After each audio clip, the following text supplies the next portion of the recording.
political institutions in the colonies of Magna Graecia and some representative monuments in the colonies.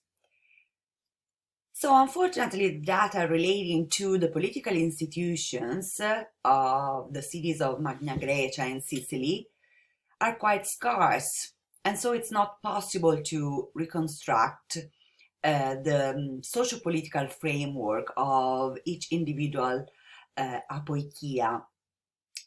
This because of the very fragmentary nature of the documents and the evidence.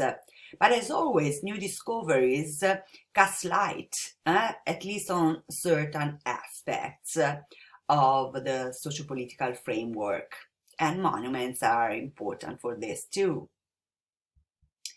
So, in Sicily, at Camarina, a city founded at the very beginning of the 6th century BCE, for example, a discovery of a large number of inscriptions made it possible to understand the civic organization of this polis, of this city, at the beginning of the 5th century. So, about city institutions, there's clear evidence that they included an assembly, an ecclesia in Greek. So, of which were part all those citizens having full rights. And then the citizen city council, the boule. So, this is very interesting because the same institutions were present in Athens. So the ecclesia in Athens had the decision-making and executive powers and elected the magistrates. We don't know exactly the precise function of the ecclesias in the various Greek cities in Italy and Sicily, but it was a popular assembly for sure. Then, through literary sources and epigraphic sources, so again inscriptions, we know about the existence of a series of magistrates. For example, the prytanes, the senior members of the boule, so of the city council, that were serving only for 1 year and had the task to receive the foreign delegations and the special guests of the city. Then the strategos, the military magistrate, and the demiurges. About this, we have few details, and especially about the workings of these citizen officers, but we know about the presence of them and more or less which were their roles. We have little information about monuments in general, but we have some examples to be extended then possibly to other cities, other colonies. The Bouleuterion was one of these buildings, so the meeting place of the boule, the Ecclesiasterion, the meeting place of the ecclesia, and the Prytaneion, in which burned the sacred flame of the city community. We don't have Bouleuterions in Magna Graecia, but we have in Sicily. This type of architecture was usually a closed rectangular structure inside which there was the cavea. The cavea was usually covered and had a semicircular or U-shaped rectilinear group of seats for the participants in the assembly.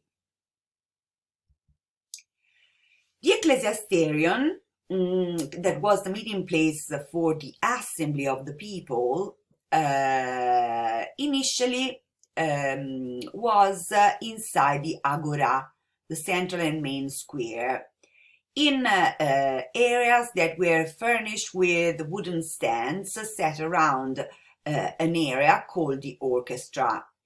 These structures were rounded and, as later in the case of theaters, served a number of purposes.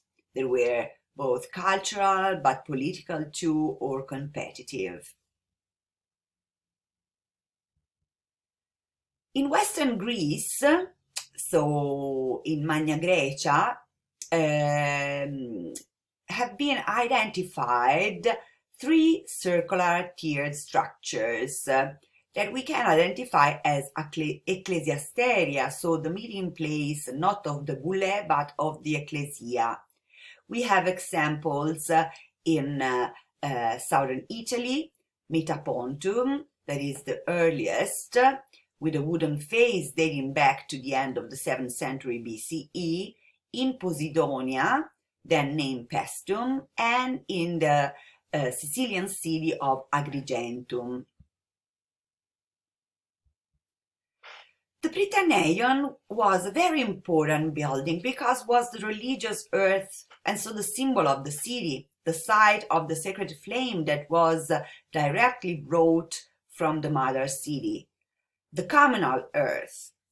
Generally, this was linked with the cult of a deity called Hestia, symbolized by a fire, that then the Romans will name Vesta.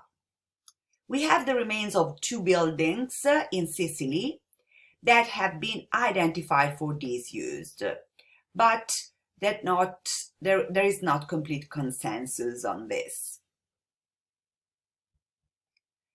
Then amongst the various types of public architecture, there are the stuas that were colonnaded buildings serving a number of functions, including political ones.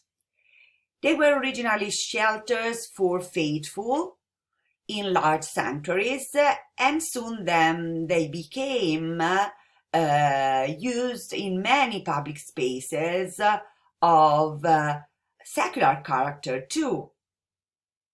Later, this type of architecture was increasingly used because it was very useful as both an enclosure and a boundary to public spaces.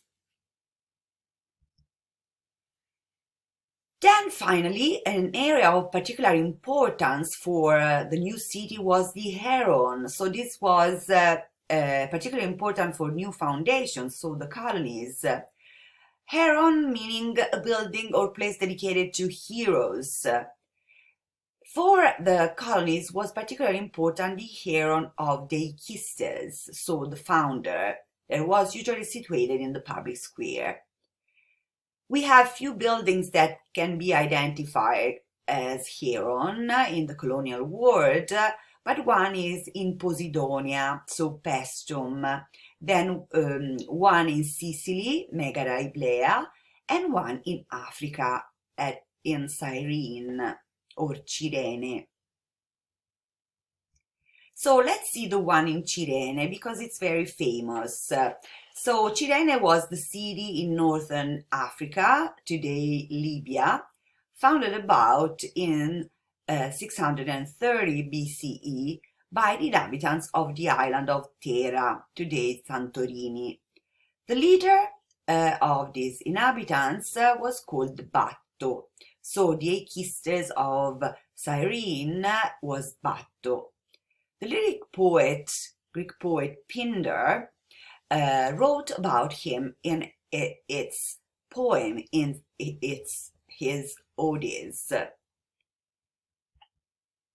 The excavation in the Agora, so the main square of Cyrene, have made it possible to identify the tomb of the founder of the city, so the Equistes, right where the poet indicates. It consists in an earth tumulus with the base made up of a ring of stones, and the center was filled with charred bones, ashes, and earth. In the map is number 4. Then, When the agora was enlarged for the first time, the tumulus was rebuilt a short distance away, this time in the form of a cenotaph, so an empty box-shaped tomb with a flat cover. Then later on, with a further reorganization of the agora in the 4th century BCE, the tumulus was dismantled and the tomb, under a new cover with a pitched roof, was enclosed in a wall which took the place of the tumulus. And this is the one that you can see in the picture. So this is what we have about